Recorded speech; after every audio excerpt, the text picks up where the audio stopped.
नमस्कार। आप सभी का एक बार फिर से स्वागत है हमारे भरानल में। आइए आज सुनते हैं आमल की एकादशी की व्रत कथा। पौराणिक कथाओं में उल्लेख है कि जब भगवान विष्णु ने इस सृष्टि की रचना की तो उन्होंने आंवला वृक्ष को भी उत्पन्न किया।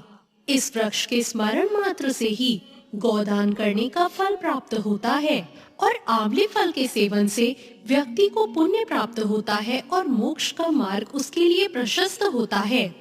आंवला एकादशी या आमल की एकादशी का व्रत फाल्गुन मास में शिवरात्रि और होली के बीच मनाया जाता है।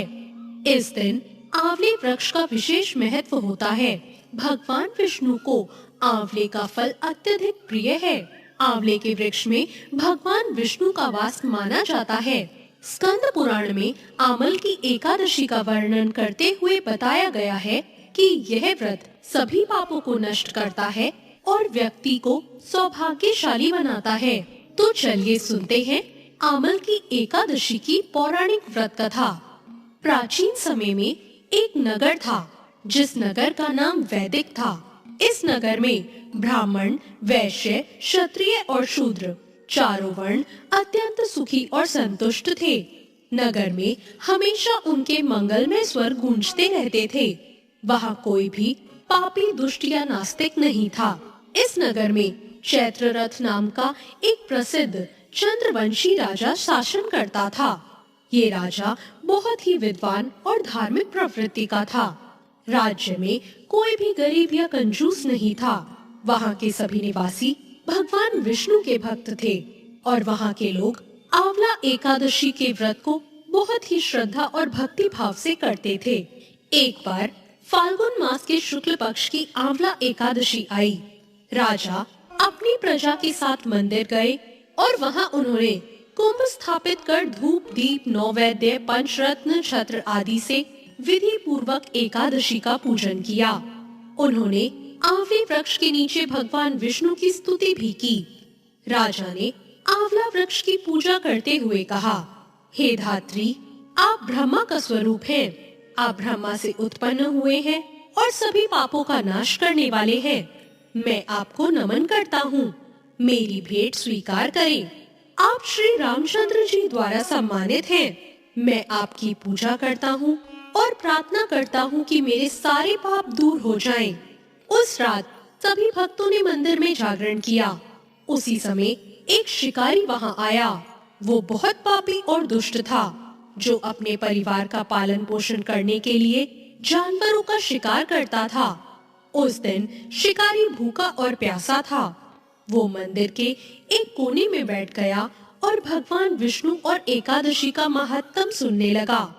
इस प्रकार शिकारी ने पूरी रात जागरण किया और सुबह अपने घर लौट गया। सभी भक्त भी अपने अपने घर चले गए। कुछ समय बाद शिकारी की मृत्यु हो गई। आंवला एकादशी के व्रत और जागरण के प्रभाव से शिकारी अगले जन्म में राजा के यहाँ पैदा हुआ। उसका नाम वसुरथ रखा गया।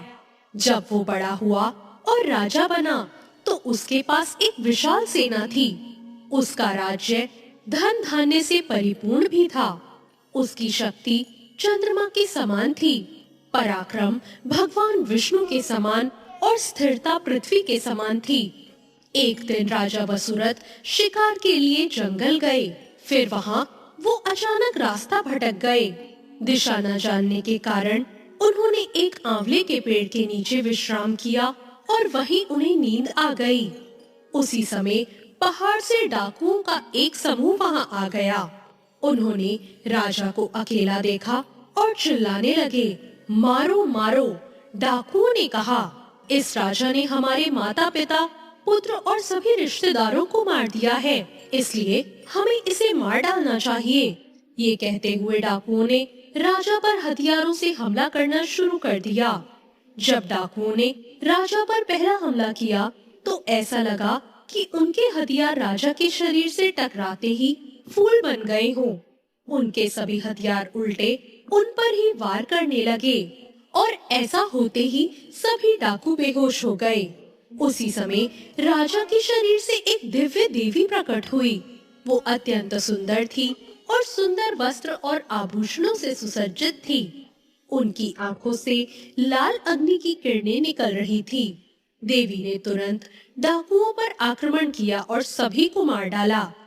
जब राजा वसुरथ जागे तो उन्होंने डाकुओं को मृत पाया और सोचा कि इन दुश्मनों को किसने मारा। इस जंगल में ऐसा मेरा शुभचिंतक कौन है? तभी एक आकाशवाणी हुई, हे राजन, इस संसार में तुम्हारी रक्षा भगवान विष्णु के अलावा और कौन कर सकता है? पिछले जन्म में तुमने आमल की एकादशी का जो व्रत किया, ये उसी का पुण्य है। आकाशवाणी सुनने के बाद राजा अपने राज्य खुशी खुशी लौट आए और शासन करने लगे। तो ये थी आमल की एकादशी व्रत की कथा। जो भी इस व्रत कथा को श्रद्धा पूर्वक करता या सुनता है, उसके सभी कार्य सफल होते हैं और अंत में वो विष्णु लोक को प्राप्त करता है।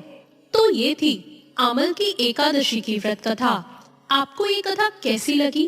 कमेंट करके जरूर बताएं। साथ ही को सब्सक्राइब करना ना भूलें। धन्यवाद।